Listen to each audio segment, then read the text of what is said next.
Looking at this crime scene, there was a lot of what appeared to be conflicting information in the details of this crime. A woman is murdered in her apartment in Cocoa Beach, Florida. Whenever we look at a homicide that occurs in the victim's home, we look at the family first. But when the victim's own son stops cooperating with police, a family is torn apart.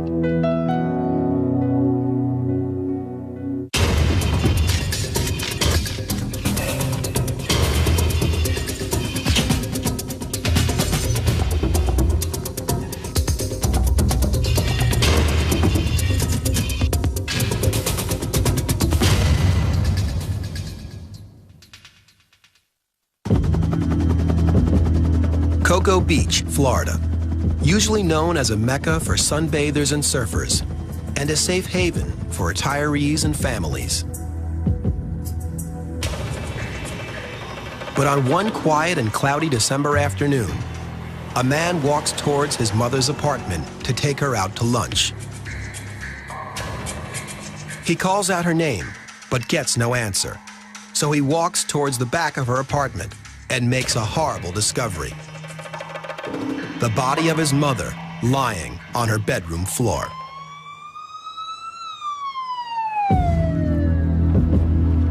Detective Bill Flack of the Cocoa Beach Police Department is the first to arrive on the scene. Got out of the car and there was a pretty large fella standing in the doorway. He was very upset. He was waving his arms in the air and crying and actually yelling, "Someone's killed my mother." The back door is wide open. There are no signs of forced entry. In the bedroom, drawers are opened and clothes are scattered on the floor. When crime lab technicians arrive at the scene, they find bloodstains on the carpet and the victim lying beside the bed. There's evidence of sexual assault, but no DNA is recovered. The victim also has suffered severe facial injuries, but no weapon is found at the crime scene. The case is given to Detective Brent Bagshaw from the Cocoa Beach Police Department, and he starts the investigation with the victim. Her name is Joyce Czuba, a retiree who escaped the harsh winters of Youngstown, Ohio, by retreating to the seaside town of Cocoa Beach.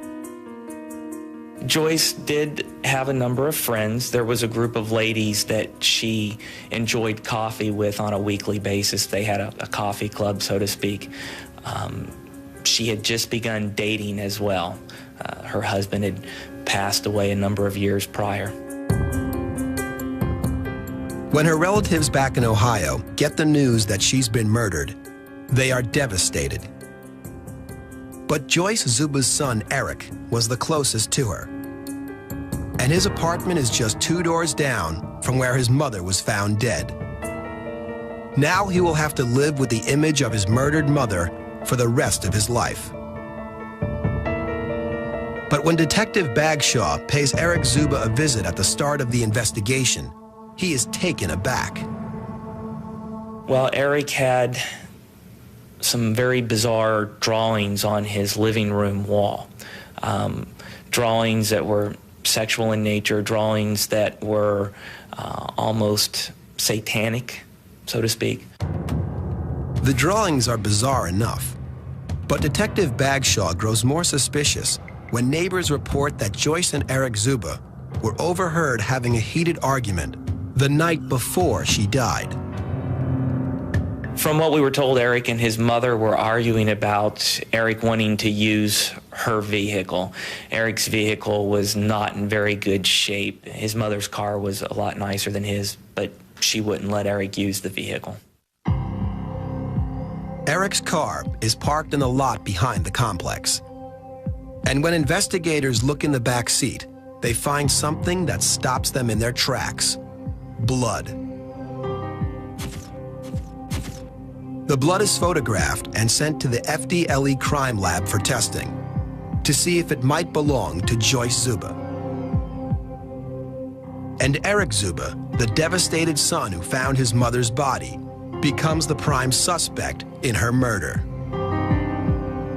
The blood found in the vehicle, the fact that several witnesses came forward and had witnessed Eric and his mother in a very heated argument just a couple of days before the homicide. Eric's bizarre behavior with his drawings on the wall. All signs point to Eric as the murderer. But could a son be capable of killing his own mother? Detective Bagshaw will do everything he can to find out.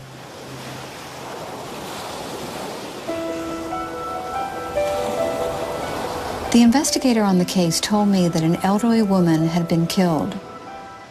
She had been beaten severely, strangled, and sexually assaulted in her apartment in Cocoa Beach. And when I heard the details for the very first time, I felt this was a very angry kind of crime. There appeared to be a lot of facial battery, and generally facial battery occurs between, or statistically, between someone who knows the person who they are attacking. And when Hinman hears about the argument Eric Czuba had with his mother and the blood found in his car, she agrees. He is an excellent suspect. And to top it off, he has no alibi. On the morning when the victim's body was later discovered, he said that he left in his car and drove around and really didn't go anywhere. He had cashed a check that she had allegedly written to him at his bank, and then after that, just basically said that he rode around and absolutely no one saw him. But something about the crime scene doesn't sit well with Hinman. Even though Eric Czuba seemed like a really good suspect, after we saw the scene and the photographs, profilers had some doubt about whether or not he could have done it. Coming up on Body of Evidence, Hinman visits the crime scene and comes to a shocking conclusion. Joyce Czuba is found murdered in her apartment in Cocoa Beach, Florida. And the person who found her body is also the person at the top of the suspect list.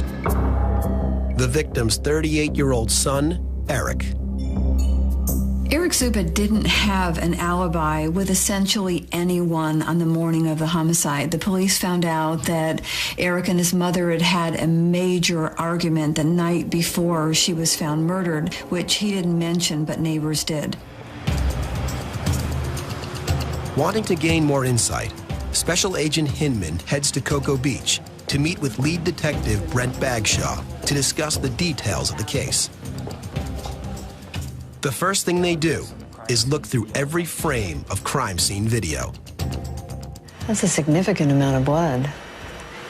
You can see the obvious signs of trauma there to Joyce Czuba's face, and the obvious signs of a sexual assault as well. Oh yeah, I see that. She appears to be displayed, and this kind of looks like it was done on purpose. Yeah, very disturbing. Posing of the body. It's something that Hinman has seen hundreds of times before in her career, and it tells her exactly what the motive was for Joyce Czuba's murder. This has all the appearance of a really angry, out of control type of sexual attack. I was real curious as to how you thought his motivation factor played into this crime, whether it was a burglary that went bad or if it was a sexual assault that just turned into this homicide. Now, it appears that there's too much trauma, although you see the victim's pocketbook and wallet are right there above her head, but it looks more like the sexual assault was the primary intent of this offender. Special Agent Hinman believes she is dealing with a sexual psychopath, but something still does not seem right. Later, in her hotel room, she inspects the crime scene photos again, picture by picture, and comes to a surprising conclusion about the main suspect. Based on what happened in this crime scene and the fact that there was a sexual assault, this isn't what I would expect a son to do to his mother. Eric Czuba didn't do this. He didn't kill his mother. But if Eric Czuba is not the killer, who is? Hinman hopes a visit to the actual crime scene will give her an insight into the murder of Joyce Czuba that crime scene photos can't. I think it's very important for profilers to actually go to the crime scene, to look around, to see what's around the scene. You can really understand the crime more and from a different perspective when you have an opportunity to actually be at the scene and to walk around. When Hinman arrives at the apartment complex, she scrutinizes the scene from every possible angle. Seeing what actually is around the home or the place where the crime occurred helps us to focus in on what type of person would be available to commit this crime or would be present in this area. As you can see, there's really not a good view of the rear of the complex from the roadway, so someone would have to be familiar. And I think the person would have to actually walk around behind the apartment complex to really see her, and the perpetrator would know that nobody else is going to hear anything. This looks more like she was a targeted victim and that the offender knew that she was there and that she was there alone. Eric Czuba certainly knew all of this. Yet Hinman is still positive that he is not the killer. But when investigators ask Eric for a blood sample to compare to the blood from the crime scene, he flat out refuses. Initially, he was very cooperative, but when it came time to requesting Eric for a blood sample, that's when things changed. And then Eric Czuba moves out of town. Could this be the behavior of an innocent man? Coming up next, is Special Agent Hinman on the wrong track? Soon after Joyce Czuba is found murdered in her apartment, the main suspect, the victim's son, Eric Czuba, stops cooperating with police and then moves out of town. Some investigators still think he could be the killer, but criminal profiler Dale Hinman is convinced he's not.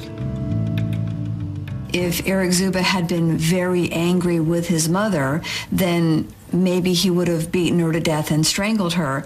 But it would be more likely when a family member kills a mother or a father that they would do this and then leave the person in the bed and perhaps cover them up. So the way the victim was lying didn't look like a son would do this to his own mother. Then, months after the murder of Joyce Czuba, Hinman gets news that might shed light on the case.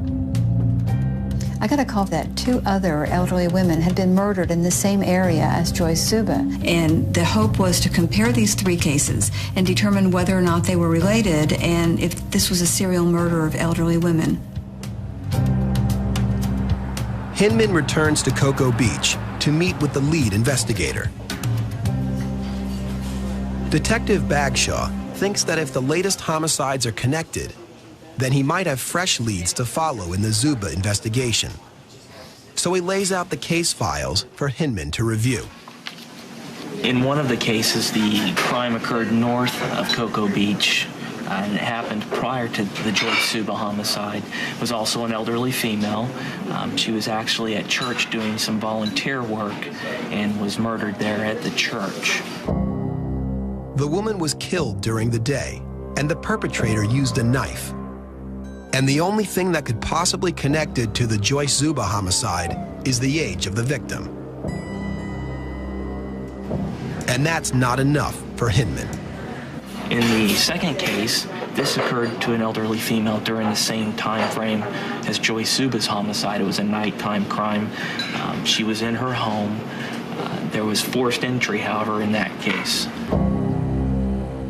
The victim was killed at night and sexually assaulted, just like Joyce Czuba. But unlike the Czuba homicide, the perpetrator left DNA evidence at this crime scene. And if the same person committed both crimes, then a DNA hit would lead investigators to the killer of Joyce Czuba. But again, Hinman is sure there is no connection. While it may look similar and be the south of yours, you have DNA evidence in that. So if you didn't have it in yours, I'm wondering why they would have it in theirs. So I don't think the cases are related. Okay.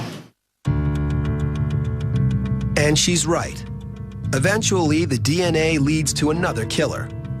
Someone who has a solid alibi on the night of Joyce Czuba's death. It's a frustrating turn of events for Detective Bagshaw. The investigation itself really kind of stalled somewhat in the fact that we hadn't developed any suspects other than Eric himself. More time passes, and still, Hinman and Bagshaw have no new leads and no new suspects.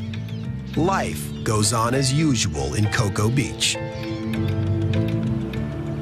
And then, another investigator, Lieutenant Buddy Ayers, the head of the Criminal Investigations Division, gets a call about the unsolved Czuba homicide. The Cocoa Police Department called my house and told me that they had arrested a female prostitute on outstanding warrants.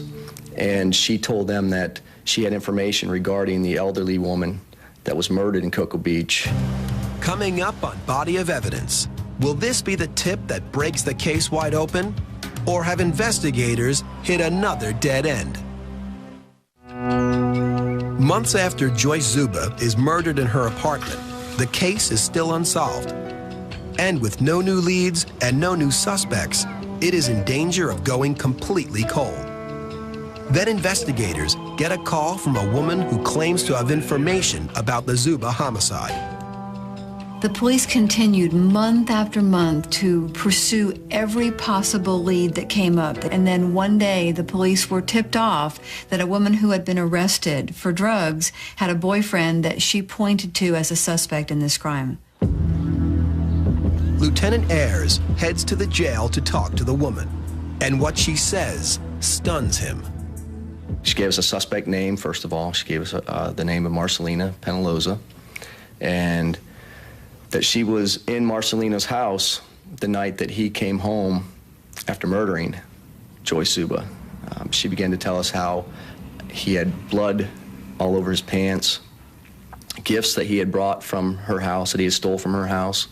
He also began to demonstrate to her how he murdered Miss Czuba. These are details that only the killer would know. And when the police take a closer look at Marcelino Penaloza, they discover he has a reputation for hard drinking and violent fights. Penaloza, as we continued our investigation, we found out that he liked to get in physical confrontations with people. And when he did get in these confrontations, he would headbutt them. Joyce Czuba had some injuries to her that we could not determine how they occurred. And once we received that information about Penaloza's headbutting, we were pretty much able to determine that he actually headbutted her during the crime. But that's not all that stands out to investigators. Marcelino Penaloza certainly knew that Joyce Czuba lived in that apartment complex and that she lived in that apartment by herself because, in fact, at the time of the homicide, he lived in the same complex. It fits Hinman's profile to a T. The killer knew Joyce Czuba and knew she was an easy target. And now investigators have enough to arrest and charge him with the murder of Joyce Czuba. Months later, he goes to trial. Marcelino Penaloza was found guilty of a number of charges, including first-degree murder, and the judge saw to it that although the jury did not recommend the death sentence, that Marcelino Penaloza would never see freedom again. Penaloza has never confessed to the crime and has never told investigators why he targeted Joyce Czuba.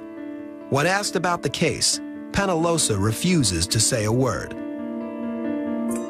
But what about Eric Czuba, once the main focus of the investigation? It turns out that the blood found in Eric's car was his own. He had cut himself weeks before and never cleaned it up. And the argument he had with his mother the night before she died was just that, a disagreement between mother and son. Eric Czuba moved to Miami. He would was not comfortable, understandably so, staying in the same building where his mother had been murdered. I did have an occasion after the arrest to go down and speak with Eric Czuba at length.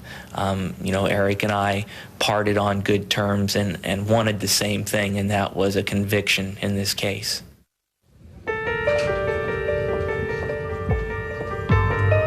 All of the things that made Eric a suspect in the early part of the investigation were dispelled by the police. The argument they had was nothing more than that. It was just an argument.